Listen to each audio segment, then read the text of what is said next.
Hello, everyone, and welcome to another week of Trad Tasman Talk. It is 6 p.m. in re-lockdown Melbourne. I'm Tim Wilms, editor-in-chief of The Unshackled, and back under house arrest, only allowed out of the house for the essential reasons the government deems. And I am Dieuwe Boer from Right Minds, and I am in Auckland, and it's 8 p.m. here right now. And New Zealand is the land of the free and the home of the brave right now. And when we were getting the show set up, a party was just ending at your place, which, well, Yes. You're at, what is it, alert level 1, so just Alert, refresh yes. our viewers of that. So alert level 1 means to be aware and to be preparing for being put further into lockdown. would be the way to put it. There's not, the only real restrictions are on the border, or supposed to be on the border, where people coming in are supposed to be quarantined for 14 days. Everyone in the country is free to go about their business. But of course, the Prime Minister can lock us down at any time. All of the emergency powers that she has remain in effect.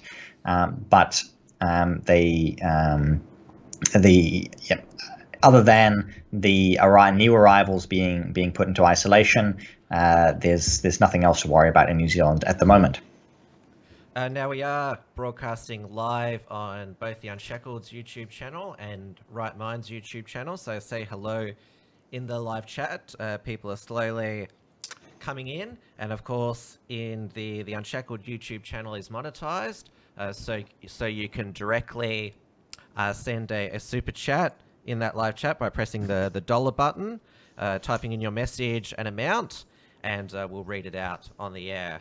I see that Origin is in the chat, wants me to move my mic closer. I'll just do that now. Hopefully that is satisfactory for him. I know that he's a big fan of the show and a super chatter himself. You sound exactly the same to me, Tim, but obviously the... Oh, you didn't pick up. It was about a month ago now. I had the wrong microphone broadcasting. Yeah. Yes, we definitely have been there before. So, give us the latest numbers, since we may as well rush through the obligatory coronavirus introduction that we have every single show. And since there are no real numbers for New Zealand, obviously we have several people that we pick up over the week in quarantine, new arrivals with coronavirus. But beyond that, there hasn't actually been any spread in New Zealand, supposedly for I guess it's 2 months now, or getting close to it, or even beyond that. I've lost track. But as far as I can see on the news, the situation in Victoria is deteriorating rapidly. Well, let me start with a preamble, because I remember when your Prime Minister, Jacinta Ardern, came to Melbourne, was it earlier this year or late last year, spoke at Melbourne's Town Hall. She got to meet with our Premier, dictator, dickhead, Dan Andrews. I know that you like to keep the language civil, but I think you can appreciate a lot of us here in Melbourne are quite emotional and angry, basically because this second lockdown is due to Daniel Andrews' government's incompetence, with managing hotel quarantine, which Jacinta, she did have a few breaches, but it didn't lead to the massive community transmission that we've had here in Melbourne. I remember there was a meme shared at the time, a photo of the pair of them, Dumb and Dumber. And everyone was wondering at the time, who's the dumber one? It's clear that Daniel Andrews is the dumber one. I actually think he's the dumber one, which is, of course, the sequel to that movie. Or would I say the dumbest? Definitely. That's right. So I think we've settled this question now about which leader is worse. And looks like the shoe's on the other foot now. You're all free in New Zealand, and we're under all this criticism, lockdown. All this criticism that people have been giving to Jacinta. She's somehow managing to be more appreciated by left, right, and center than any other leader anywhere else. I think I remember your microphone is actually too loud, so I'll go into settings. Are people still complaining? Yeah. I see you've just shifted in your background as well. Let me know if I need to move around. Yeah, I've turned you down, so that should Okay. should fix it up. Sweet. Well, I think I have my camera has shifted. I'm not in the center anymore. No, Anyway, that's because I had to open up the settings. That should be good. Thank you, Jaspet Deva, for suggesting that Dieuwe's mic might be too loud. We should all be the same now. cool, and let us know if not the case. And I might as well go into our two sort of escapees this week. So we've got this managed isolation system that I just talked about. It's called managed isolation, not quarantine, because we have to use nice politically correct language to talk about these things. But it seems to be rather unmanaged and not isolation, because two people have escaped this week. One of them was a man returning from India. And there seem to be a lot of details behind the scenes, some of which I've been reading, seem to be sort of from a wealthy family, business owners, and he sort of thought that, he'd be above the law, and he wasn't one of the little people who had to keep the quarantine. Obviously, people in the Indian community in Auckland are quite furious with him at the moment. We'll see what happens. He basically just walked out the back door, or sort of jumped a fence, and went to the shopping mall, or just went to a local countdown, and decided to do some shopping for about an hour. And he was coronavirus positive, and eventually security found him, and he was taken away. He could be fined $4,000, and anybody who may have been in contact with him has been sent into 14-day isolation as well. So that's been the first little slip up. And then there's obviously more to that story than we know, than we have been told, especially because he managed to walk around in a shopping center for an hour before they found him. And then the second one was one from Hamilton, who escaped. I'm going to check. Yeah, so it was from an isolation hotel in Hamilton, and he decided to go to the liquor store. He needed some booze that apparently wasn't provided for him, and which is interesting, because they had previously told us that people in isolation hotels that had been complaining that they could basically get free alcohol, right? They could just drink a bottle of the most expensive wine every single day on the courtesy of the taxpayer. Clearly, this guy got put up in a budget hotel, and he bought a 4-pack of beer and a bottle of red wine, and he was also coronavirus positive. So we have people who are coronavirus positive who are, happily walking around doing shopping around New Zealand, and those are the only two that have come up this week. Whether they've infected anybody else remains to be seen, because it takes 2 weeks before you're told what the problem is. So, and the second wave in Greater Melbourne, because Greater Melbourne is on what is called stage 3.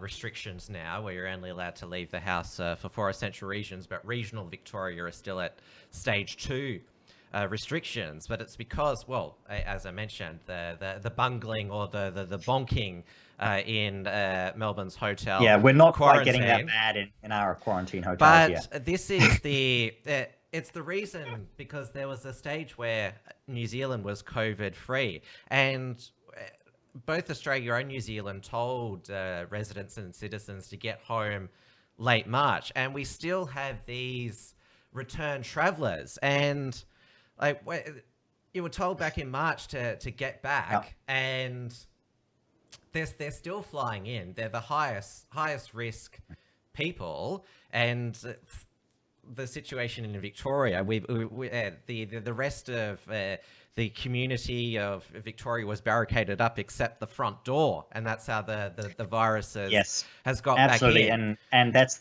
and this is why the whole thing is a joke. And we have essentially international citizenship, where you have citizens of your country who are all over the globe all the time. Citizenship, it basically handed out like candy, where people who don't really live in the country live all over the world. And then when you ask them, okay, come back, can you come back? And then they don't come back, and you can't really deny them entry to the country Why at not? any point. You should, if you give them that, lock them out. It's biosecurity. This is, but that's this the is thing how about serious citizenship. we need to be. Yeah.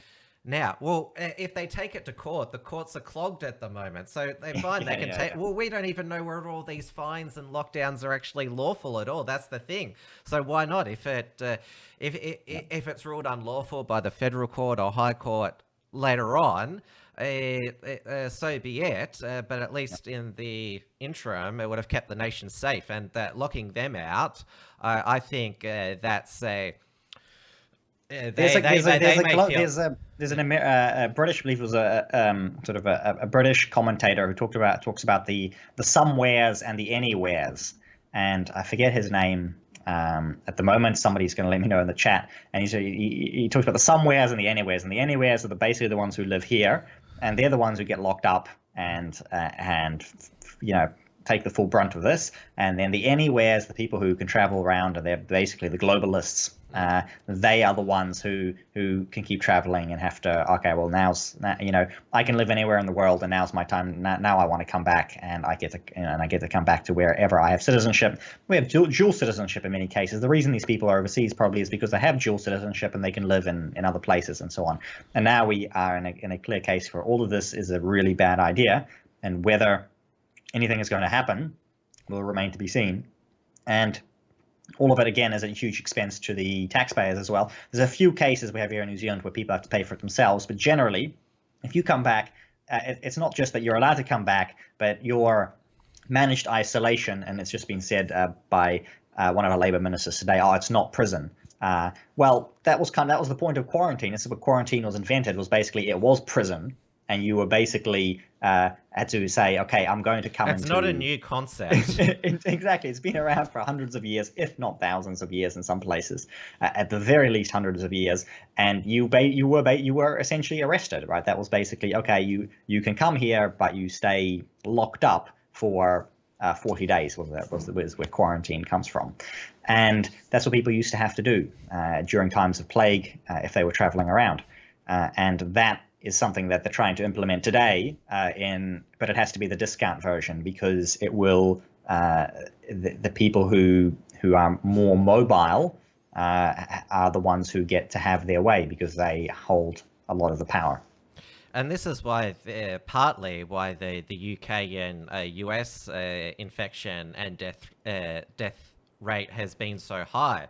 Basically, they lock their own citizens down, but left the front door open with the international arrivals. They were just told at the airport, self-isolate for 14 days, no follow-up. But it was the people who are actually permanently there who suffered. And I think if there's any silver lining in the mess that is 2020, is that we've been vindicated on borders, and as you mentioned, these multi-citizen, country hopping globalist gypsies, so to speak. Essentially, yep. And they're the ones carrying the virus around, and they keep coming. And the interesting thing is, and there were a few sob stories about this, but New Zealand is essentially is actually not letting citizens come in at the moment because we can't put up more people in hotels. Good. And yeah, so the quarantine, we're basically running out of quarantine space, which is good, because you can only have a limited amount of quarantine space. You can't have unlimited quarantine space. They're basically saying, look, the quarantine space is full, and you know, this is we criticise Jacinda Ardern for being the globalist, socialist, communist prime minister, but in the end, she is smart enough to be bound by reality. And in this case, it's basically, no, sorry, the quarantine facilities are full, although they should actually be quarantine facilities rather than the so-called managed isolation. And yes, whatever, you're overseas, then stay put. Well, we had our National Cabinet meeting today, as we do most Fridays, and they've decided to cap international arrivals, return travellers, to 4,000 a week. Given Victoria's bungling with the private security contractors, and now finally, the Melbourne Press Pack is starting to do its job. They finally got the Jobs Minister, Martin Bakula, whose department was responsible for the security contractors, basically asking, were they union mates of yours who got the contract? And he was very defensive, saying this is a scurrilous rumour. There's no evidence of that. You won't find it. But Victoria is now no longer receiving returned international travellers. They've all been diverted to other states.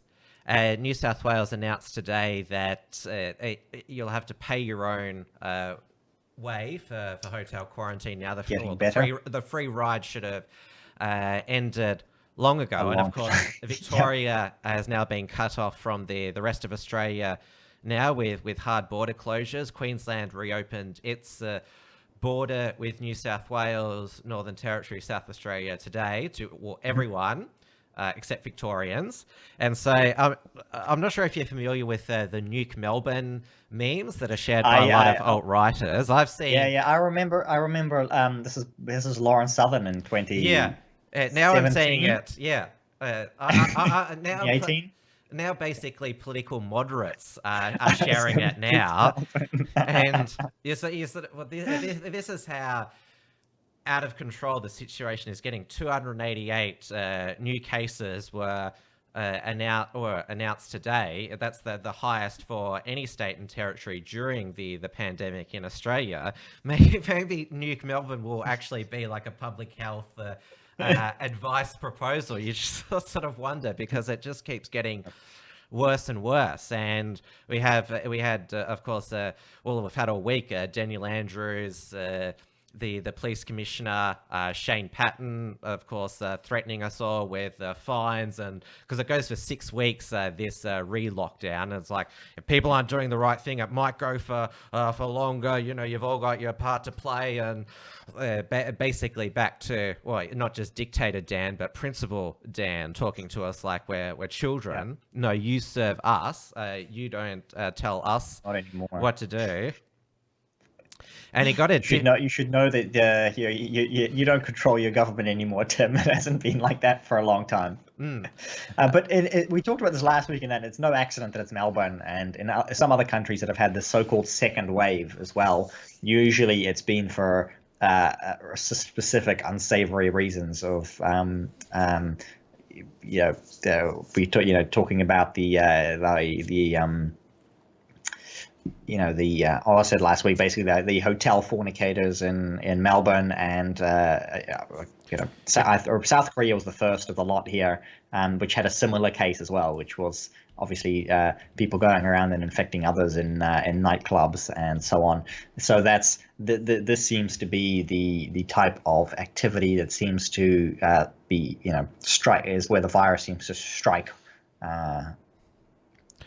After it's long disappeared everywhere else. Well, we've had the most, what would you call them, contagious clusters. I mentioned a number of weeks ago the Cedar Meats, the halal slaughterhouse in Melbourne's west. That was 111 cases were traced to that outbreak, 67 who work there, 44 close contacts. And now there's this Islamic school, which 102 cases have been traced to there. And probably the most drastic action that's happened in Australia and even Victoria is last Saturday, Dan Andrews, because remember last week we had the 10 postcode lockdowns. Yeah. On Saturday afternoon, he extended it to Flemington, North Melbourne, and also announced that the 9 public housing towers in those areas would go into immediate lockdown. While he was talking, the Victoria police vehicles were already there. They were under total, complete house arrest, not allowed to leave the house for any reason. Wuhan style house arrest. Did they bring the welders as well? No, but I'll show you what these housing commissions towers look like. I'm sure they're beautiful Soviet architecture. There they are there. Yeah, they you go. More like like factories rather than where people live. They've been people farms. Soviet people farms. Described as vertical cruise ships because they also have communal living places there. Many of them are migrants, non-English speaking people, have depends issues. Pauline Hanson, she got sacked from Channel 9, or banned from appearing on Channel 9. She put it more crassly that a lot of them don't speak English and are drug addicts, which is not the PC language Daniel Andrews used to describe. But we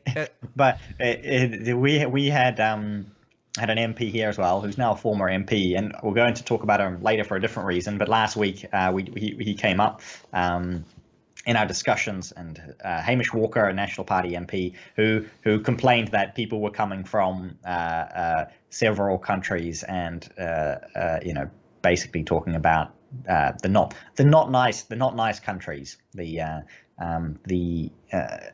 and because of that, he was obviously labelled racist as well, and attempted to be cancelled, which didn't quite happen, other than his leader saying he was disappointed in him. But this week he has managed to get himself kicked out completely for a different reason, and it's actually slightly related to COVID-19 again. So it's certainly not unique to Pauline Hanson there, but in as we had with these people escaping quarantine or disregarding quarantine, they have COVID. They seem to come from certain places, and they seem to disregard the rules, and all of that seems to always link itself back. Always comes back to the same set of common denominators. Well, I'm just going to share with you, this is not a up-to-date, detailed coronavirus curve in Victoria, but it shows the certain events that happened in Victoria during the curve. So that's the initial curve during March, during the peak when the nationwide lockdown and travel bans came in. This is when the testing blitz began at the end of April. The Eid, basically that's the end of Ramadan gatherings here. The Black Lives Matter protests in Melbourne, 30,000 people breaking the rules.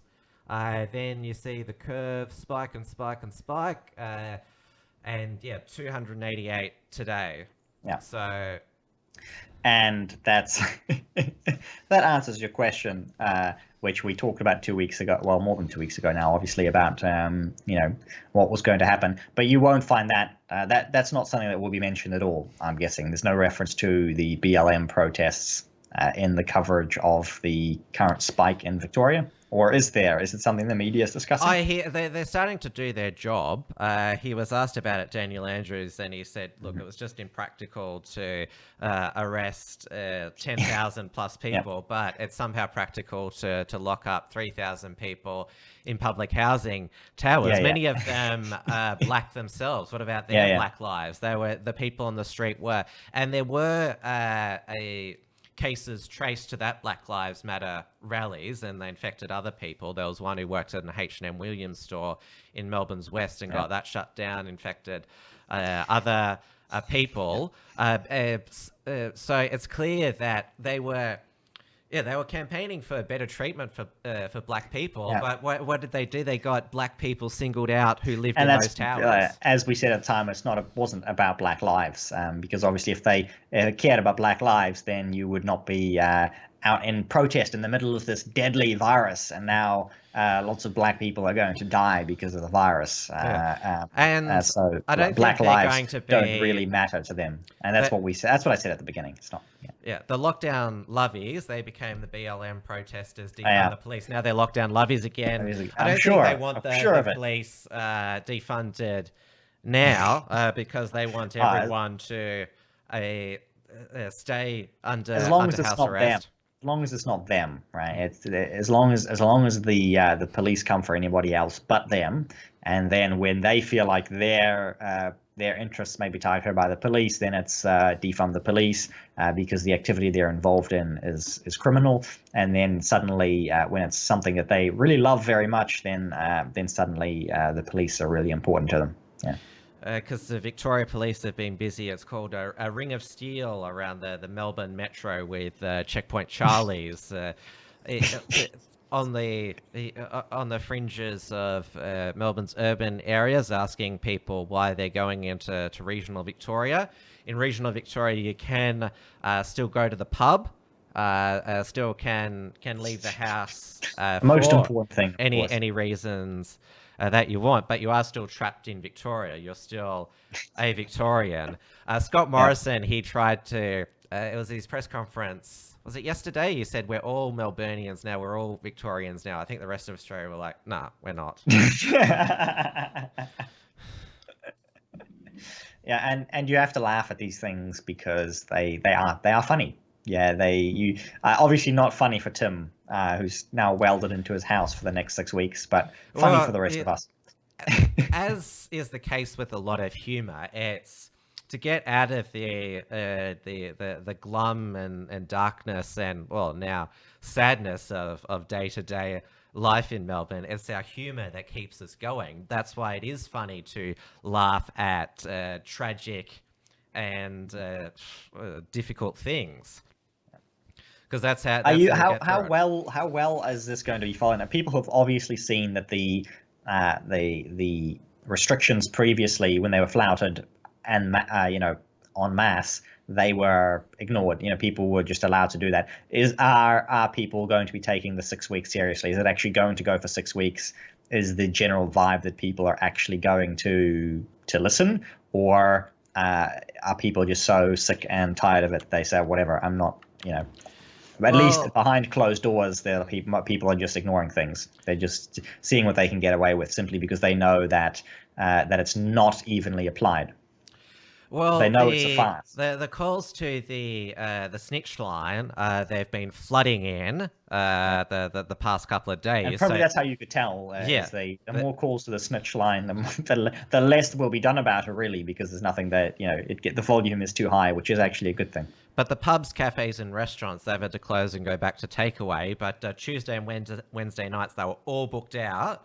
So it's clear that everyone wanted last night of literal freedom out. And it's not the attitude certainly this time is not we're all in this together. It's why are we in this situation again? Yeah. We demand answers, but time will tell.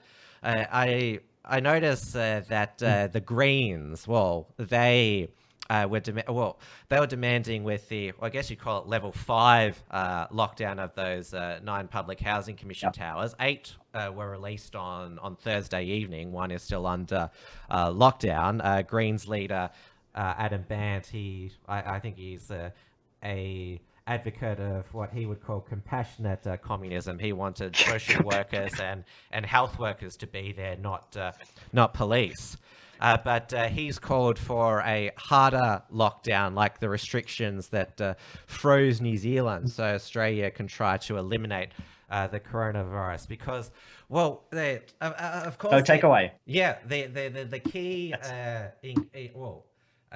factor with New Zealand almost eliminating the coronavirus was closing all the KFCs, and a KFC just today has been the cause of the largest amount of fines issued. I'll just go to this story here. Late night KFC. How did Jacinda know? She somehow knew that shutting down the KFCs would eliminate coronavirus.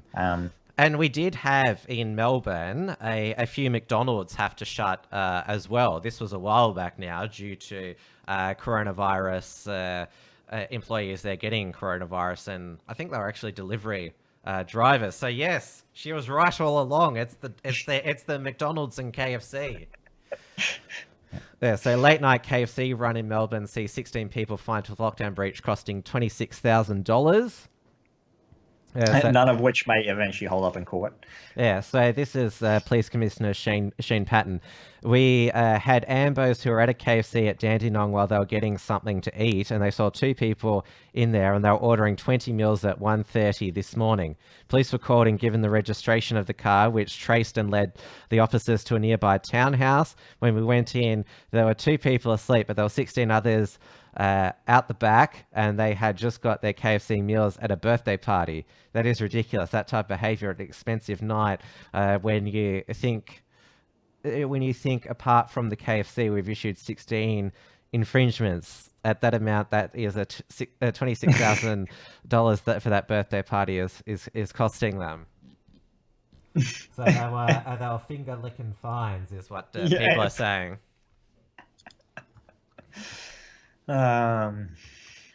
What a strange, wonderful world we live in.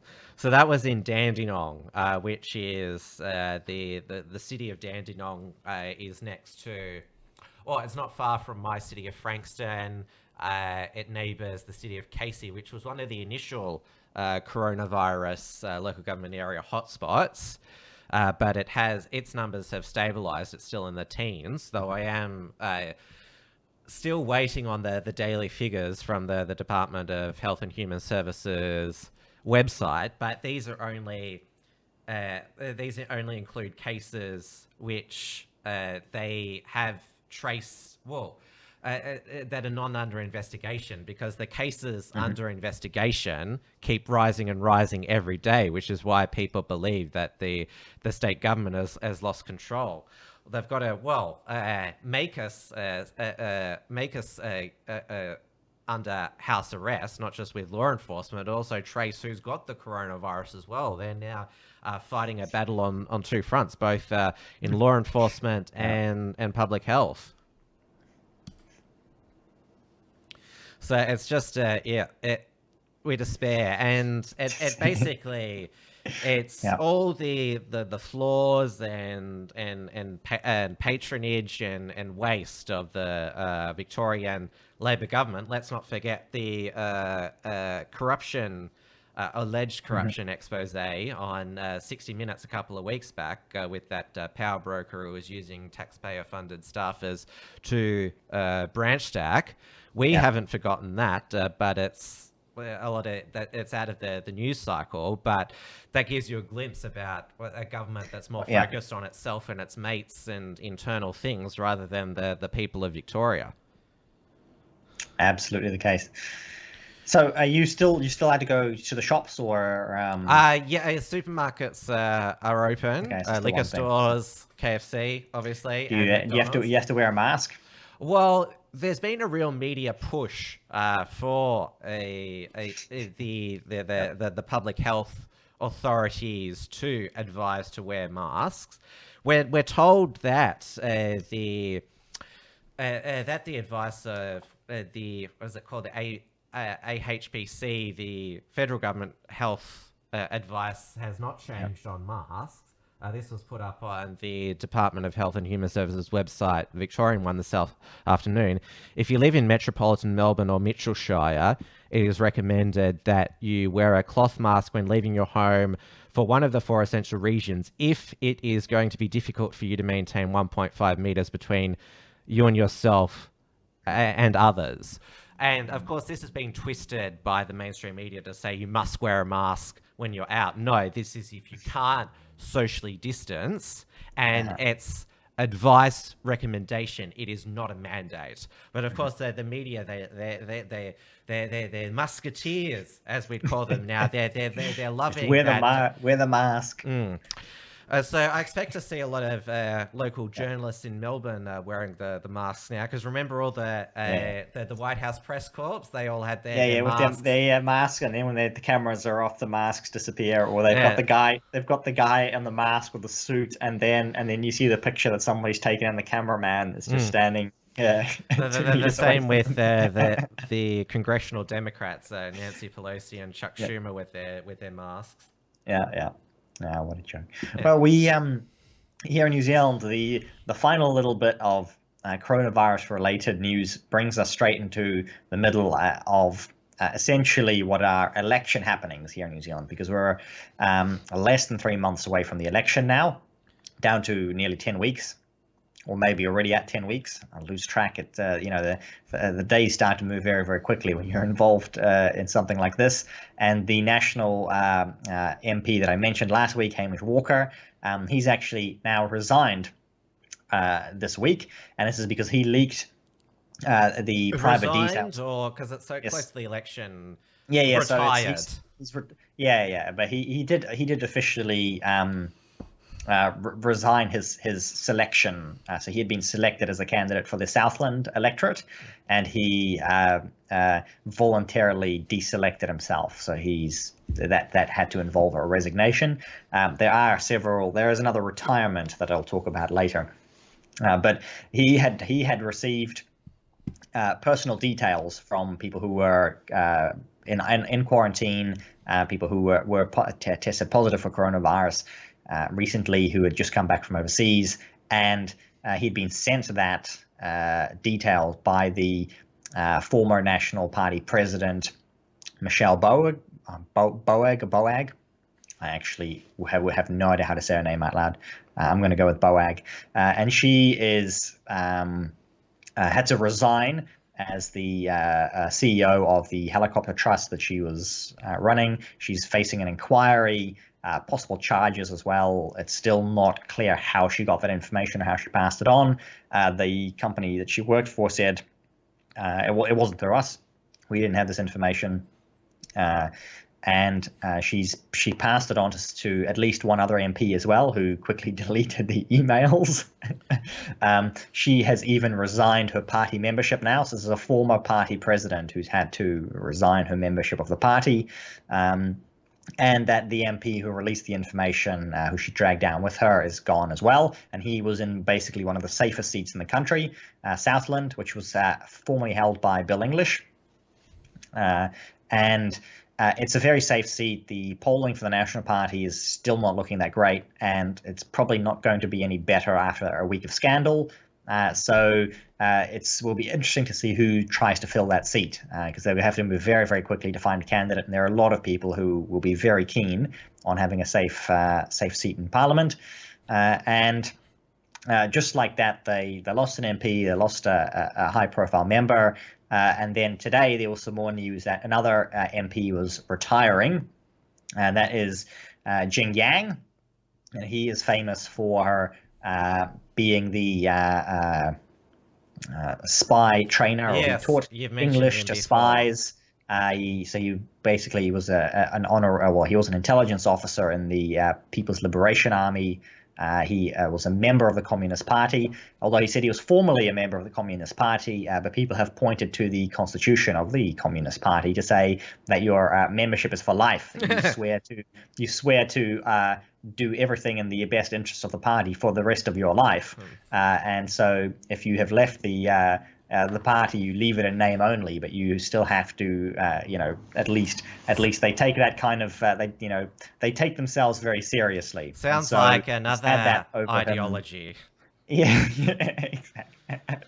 And so that has been, that's clouded his career, and a lot of National Party people say, he's fine, he hasn't done anything wrong, he's been loyal to the National Party, etc., etc. But he obviously brought in a ton of money for them. He's able to connect them to high up with the Communist Party. So the former leader Simon Bridges was able to meet with the leader of the secret police, and that was a meeting set up by Jing Yang. So obviously he has contacts that go right up to the top of the Communist Party. Still, and this is supposedly over 2 decades after he's resigned. Never said anything negative about the Communist Party either. So, good riddance to him. And there was actually a bit of pressure put on him by the media, because he wouldn't talk to the English language media in New Zealand. He'd only talk to the Chinese language media. So they finally went after him, even though people on the right have been calling for his resignation for a long, long time. The fact that it's actually hurting the National Party now, and he has said that he's retiring. He's voluntarily leaving, even though he just got a promotion, inside the party. A week ago, nearly 2 weeks ago, he was actually promoted. But that promotion cost him his job, because suddenly he was back in the spotlight, for being promoted up the ranks. So that's 2 or 3 down this week. And the Todd Muller, the leader, he's just announced his 5-point economic plan for the things that he's going to do. And I'm actually going to the old 5-point plan. The 5-point plan. I believe the Labour Party had a 5-point plan as well, and I'm I just want to read out all 5 of these points to you, and I'm going to look for them in this email. While you do that, I just might and bring up on air that Bearing is in the Unshackled live chat. For those of you not familiar with him, probably Australia's most popular anti-SJW YouTuber. He's been popping up in a lot of our Australian alt media show chats recently, which is good to see, because, well, I know that I can't stand even Sky News now because it's just back to coronavirus hysteria. He said that his nana just lost her sister and can't go to her funeral. Poor Victorians, she's devastated. Yeah, that's another hard restriction that Melbourne's going back to, that you can only have, 5 at a wedding. The two people getting married now. I was going to say bride and groom. That's the way it should be. Celebrant and the 2 witnesses. Funerals 10. Also, you can't go to the chapel and get married now, but of course you can always postpone a marriage, but a funeral, you can't delay the grieving process, and that's obviously devastating that you can only have 10 people at a funeral now. So send my regards to your nana, Bearing. You found those 5 points? I have found the 5 points. So that's slightly more negative than what I've got here. But that was something that, we went through New Zealand as well, and there's still discussions around, around that happening in New Zealand. People still upset about that, months on, and I would understand that. You'd be upset, probably upset for the rest of your life. So the 5-point plan that we have from Todd Muller, and I can't share them on your screen, which is fine. I'm just going to read them out. There's some word salad in here, so we'll take this 1 point at a time. So the first point is responsible economic management. The second point is delivering infrastructure. The third point is reskilling and retraining our workforce. The fourth point is a greener, smarter future. And then the fifth point is building stronger communities. So does that sound like a nice, solid, right-wing 5-point economic plan to you, Tim? Sounds nothing. There's no substance. There's nothing in there. There's nothing in there. I'm sure we all want that. It's a bunch of words in there. And people have obviously highlighted basically the focus here that jumps out in perhaps the greener workforce. And there's been an element of Todd Muller. He was one of the promoters of the zero carbon bill, a big climate change believer, a climate change fan. I might call him that. And that seems to be the only concrete part of his economic plan, seems to be more climate change. And on that topic of climate change, I can pivot right into Auckland's woes. We are supposedly in the middle of a drought at the moment, even though it's been raining the whole week nonstop. It just keeps raining and raining and raining. And then we still get the media send us stories to say, oh, look, Auckland is in the middle of a drought. It's a bad drought and the dams are half empty, which, by the way, I mean, they're always so negative. Why not just say that they're half full? I'm more of a glass half full kind of guy. Exactly. Dam half full. Dam's half full. Hey, it's good news. And they're not. They now the media is still talking about this in terms of it's 20% below regular levels. They've stopped talking about how full they actually are. And they were at the lowest point, they're about 50% full. And again, no reference to the fact that there has been basically zero infrastructure, zero new dams built in a long, long time, and yet more and more people come into Auckland, and more people means you're going to use more and more water. That means that year on year, you're going to drain your reserves further during the summer, and that means you're going to fill up slower during the winter. And we're basically only just in the wettest months, and at the rate that the rain's coming down, we should have no trouble filling them up. There's negotiations to get it from the river, the Waikato River that flows through Auckland. Again, we're letting all of that water go out to the ocean, which Sounds not necessarily a familiar bad to thing. our It sounds Murray-Darling familiar. Basin And so Plan we and are in a Authority. negotiation with the Waikato Authority, and they control the river. And they wanted Auckland to pay, like, I don't know, 10 cents a litre for using the water in the river that flows through our city, because apparently they own it. And the 10 cents a litre means we'd be paying like billions of dollars for water every year. So it's not like there's an actual lack of water. And the entire, it's all put out just obviously in the framing of climate change, and they want to keep the climate change lie alive, and it's kind of been killed off by coronavirus. And so climate change is not very important anymore. And now we're sort of like, oh, we're in this big once in a century drought, and everything is terrible. While it just won't stop raining. Climate change and energy policy got a brief mention. So did the GST, because it was the 20th anniversary on the 1st of July of John Howard bringing in the goods and services tax of 10% on, to use the modern term, non-essential fresh food.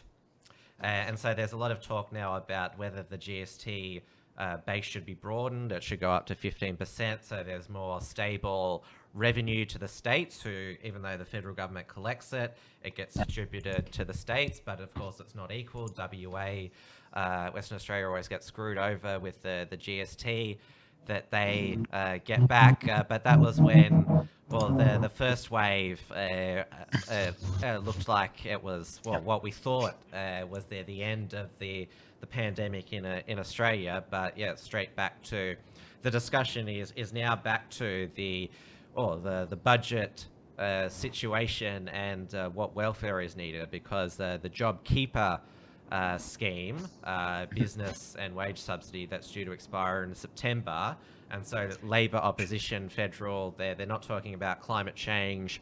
Now they're talking about extending JobKeeper. And now the Danny Andrews Victorian government is now doling out the welfare for those who can't work, and which is, of course, it's very unusual for state governments to issue welfare. And I've already spoken about how State of Victoria signed a memorandum of understanding with China's One Belt, One Road, and the state is going into more and more debt. And so when I hear Daniel Andrews throw around these packages with the price tag on them, I always reminded, who are we going into debt to? Who's picking up the tab?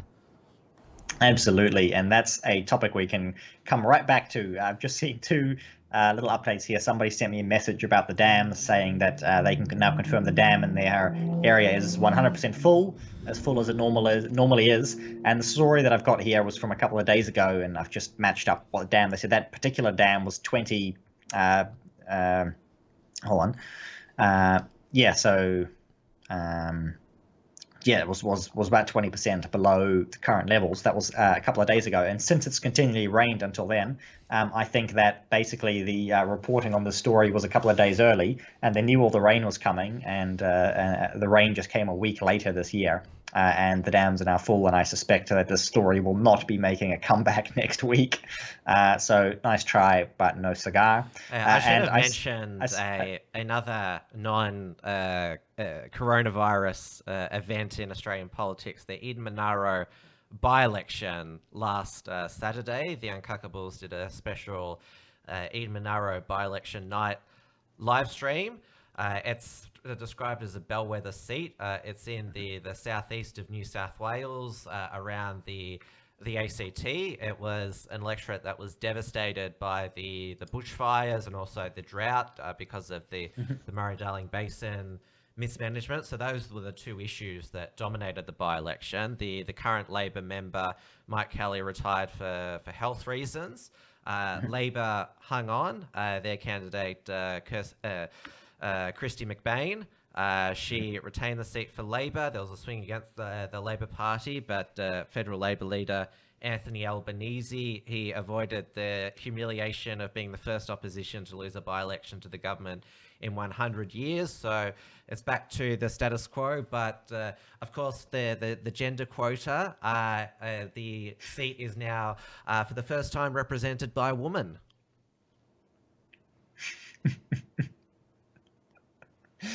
I'll let you continue on now. Yeah, it's I just wanted good. to squeeze that in. I know, that's perfect. It's a good story. I suppose the other update, I just saw this while I was looking at the other story, is the man who escaped the Hamilton isolation facility, and I shouldn't have missed this earlier, but he escaped the isolation facility to go and buy himself a 6-pack of beer, and he is now actually in prison. So there you go.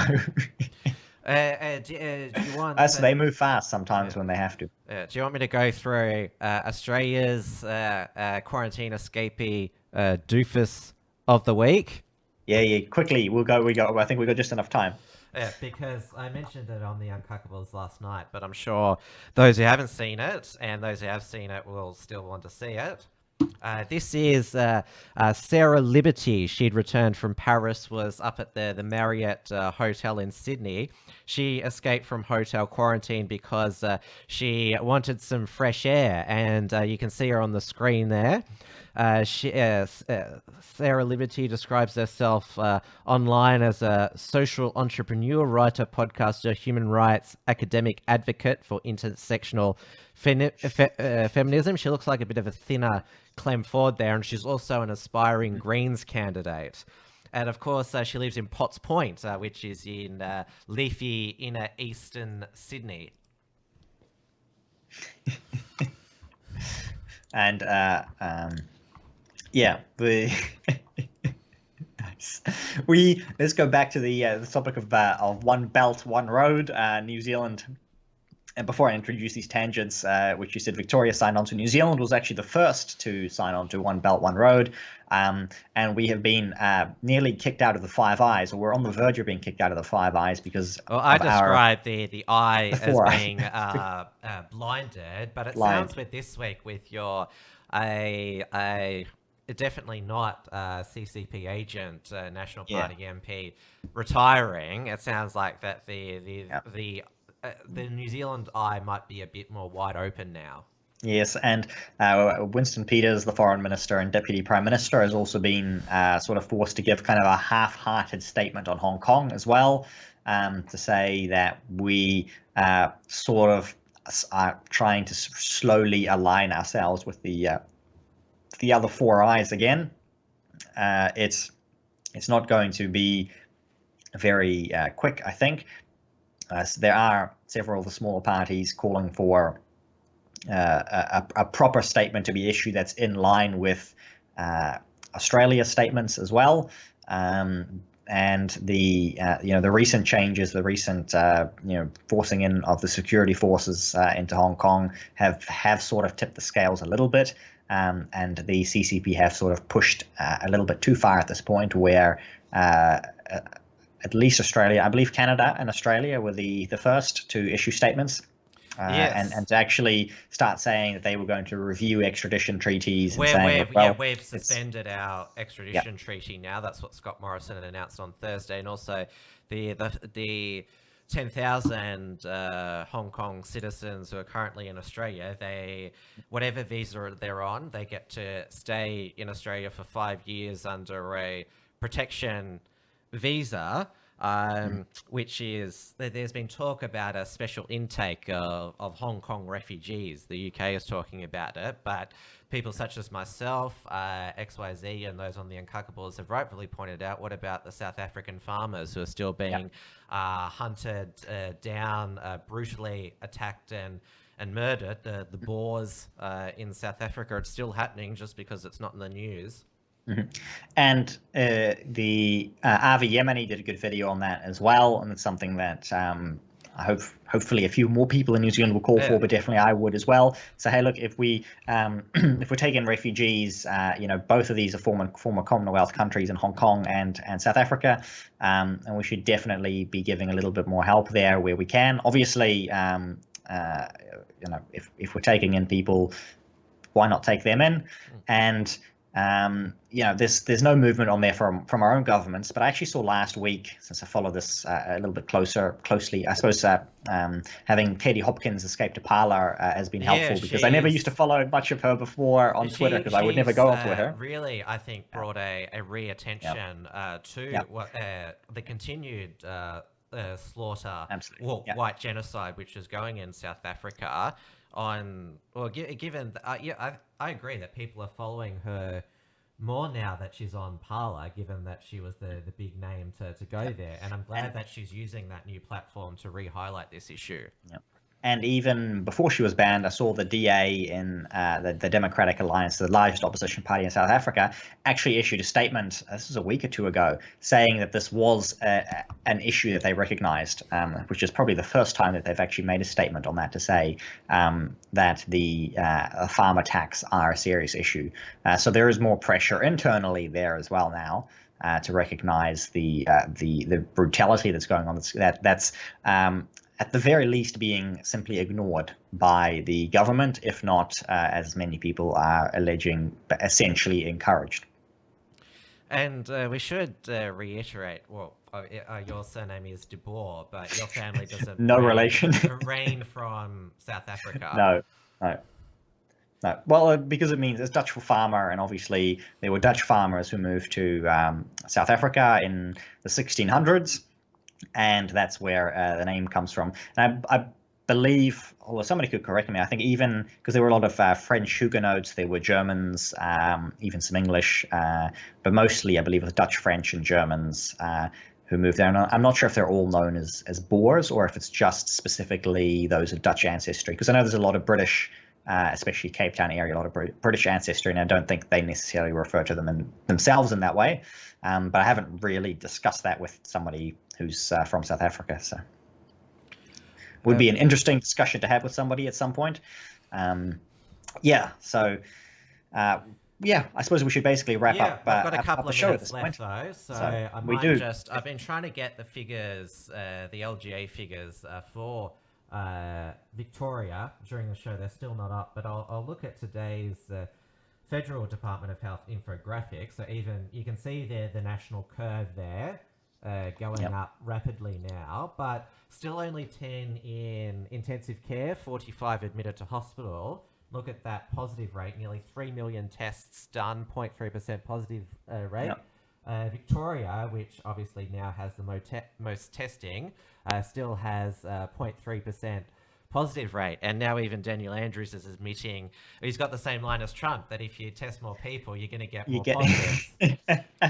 And obviously they've copied that. And this is something that we talked about for back in February, March, that the lockdowns are actually going to have so many unintended consequences in terms and physical health. And so it becomes a political issue where, okay, it looks like we're saving some people, and actually on the balances, you're definitely not saving lives. You're definitely not leaving people better off. We need to wait, for the yearly, don't like saying it, suicide figures and mental health admissions, and even family violence. Have a look at those 2020 figures compared to it's going to be cancer stats, heart attacks. Yes, exactly, because they all got sent home. And many of them, it could take a decade before you.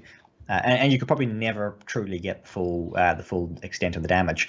And it's obviously been released as well at the hydroxychloroquine, that one is actually quite effective. They keep going backwards and forwards on that, and it's possible that many people have died simply because Orange Man bad.